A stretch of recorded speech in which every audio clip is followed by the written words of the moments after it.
Good evening, seniors, family, esteemed colleagues. I have to give a special shout out to Team Straz.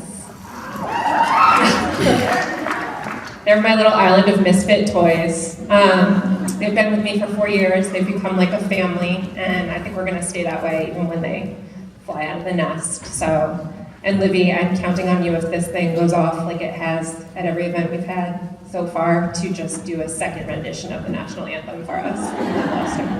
So, you guys are quite a class, and before I talk about you, we have some incredible staff members who are leaving along with you this year, like Miss Adams, Miss Boardman, Mr. Phibbs, and of course Mr. Stevens. So let's give them a round of applause.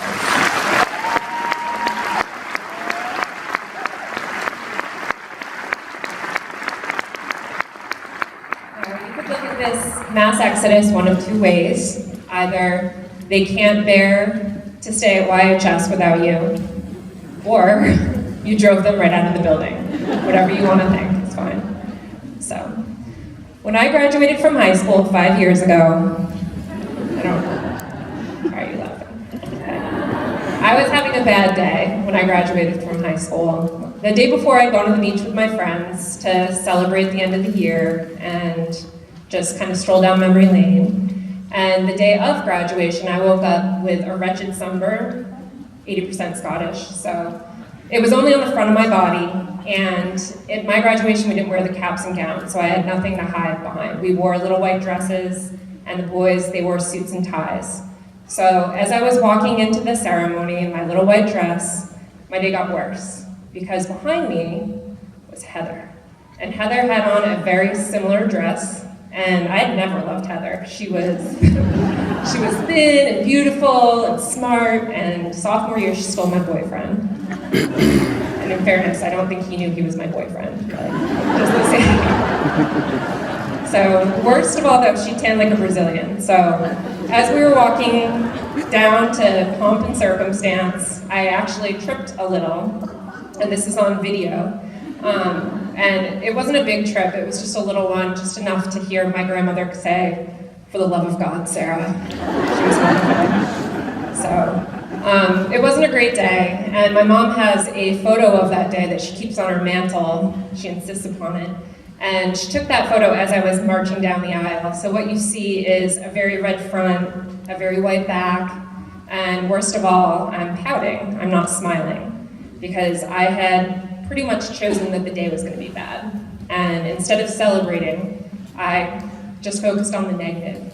And there was a lot to celebrate that day. I was graduating from a 4-year, pretty rigorous prep school that my single mom had worked very hard to put me through. And more importantly, I had made it through 4 years of required athletics. And I faked shin splints through only 1 season. So there was a lot to celebrate, but I chose to pout, and so I hate that picture. But fortunately, Mom keeps a bunch of other pictures on her mantle, and I actually gave you guys a copy of one of them. It's under your chairs. And that one was taken 12 years earlier at another graduation. As you can see, I was no less awkward on that day. In fact, I was missing a tooth.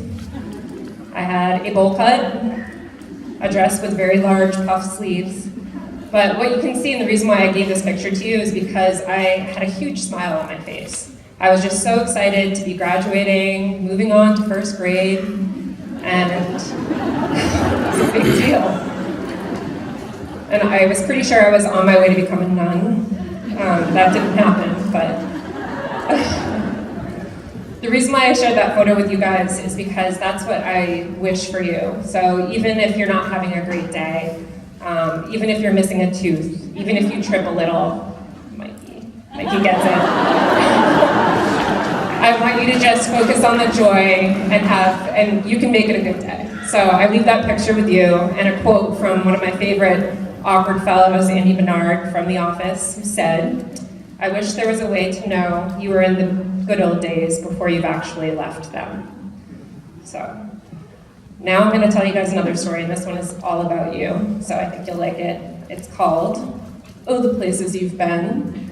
And it's about the good old days. And when I put this together, I had to decide whether I wanted to make you laugh or cry, and I went for laughing. So please do. It's mostly at your expense, so enjoy. All right. Congratulations. This Thursday is your day. You've made it 4 years. It's time to be on your way. But before you go, let's take some time to remember the memories and let me rhyme rhymes. You've put facts in your head, boat shoes on your feet, bagel basket in your bellies, or St. Joe's if you're elite. You've been on your own, and you've traveled in packs, and you've been that guy who's upped his own yaks. Admitted Mercer, where's Mercer?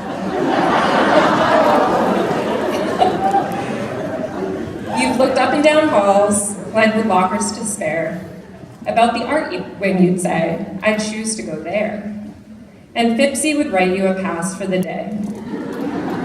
But he'd write it out for Sally, or Dick, or Jane, because he knows 3 names of students, and they were the class of '85. Sorry, Mr. Phipps, if you're in here. Oh, the places you've been. Each day in the Commons, you've had a square meal. Even if it was gross, you got to spend time with Neil, who's in here somewhere. Love him. You made it through health class with Pettigrew or Brault. If you laughed at that diagram, it really wasn't your fault. You've stressed and you've sworn thanks to Freeman's hard tests. Just remember him as Dorothy and forget all the rest. You've listened and listened and listened to Barry. Love you, Barry. While he lectured or sang, his talents do vary. You've crunched numbers with Sim and her year-round flip-flops. Or maybe with Convery, with his Wolverine chops. It's questionable.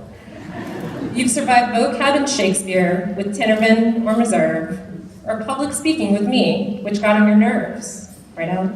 Where's Alec? Man on a ledge. Oh, the places you've been. Your prom was lovely, and your outfits were too.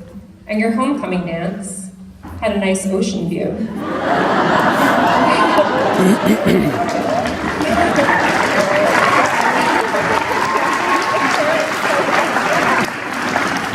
I'm sorry to say so, but sadly, it's true, that hang-ups and bang-ups have happened to you.